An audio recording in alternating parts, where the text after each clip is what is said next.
अस्सलाम वालेकुम दोस्तों, ही वीडियो सब खां पहिरीं शाहिद अमन सूमरे उर्दू ज़बान में ट्रांसलेट करे रखी, जेका मूं सिंधी में ट्रांसलेट करे तव्हां ते पुॼायां थो। सिंध धरती दुनिया जो पहिरीं इनकलाब ज़रई इनकलाब सभ खां पहिरीं सिंध में थियो।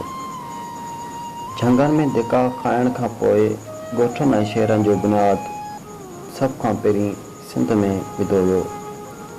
सिंध दुनिया जो पहिरियों रियासत आहे जंहिंमें 10,000 साल पहिरीं सिंधी ज़बान जी सुरतख़्ती लिखी वई।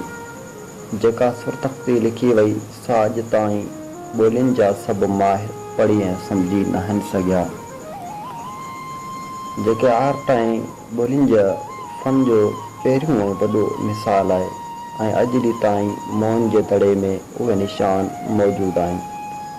सल्तनत सिंध में मोहन जे दड़े जे रहाकनि हथियार ठाहे दिफ़ा जो ज़रियो क़ाइमु कयो।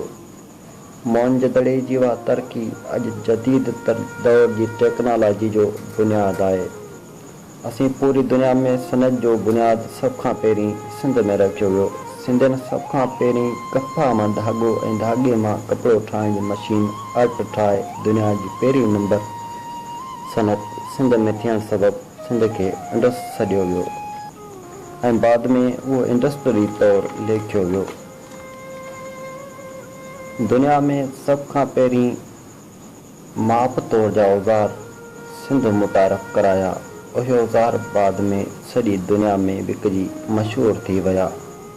दुनिया में सभ खां पहिरीं मौसलाती इनकलाब आणींदे मोहन जे दड़े जे रहाकनि चकरा या फीता ठाहे डांद गाॾी ते वज़न खणण जो आगाज़ कयो। सिंधी दुनिया जी पहिरीं क़ौम आहे जंहिं रंग ठाहे सतरंगनि जा कपिड़ा ठाहिया, जेके सामूंडी ॿेड़नि वसीले सॼी दुनिया खे विकिणणु शुरू कया। सिंधी दुनिया जी पहिरीं क़ौम आहे जंहिं सोन चांदी हीरा जवाहर ठाहिया। उहे ख़ालिस सोन ओमान ऐं कतर ऐं कुवैत मां आणे ईरानी बादशाह दारावन जे लाइ ठाहिया। जॾहिं उन्हनि सिंध ते हमिलो कयो त भूख जी सूरत में सोन जा ज़ेवर घुरिया, जेके मोहन जे दड़े मां अॼु बि निकिता।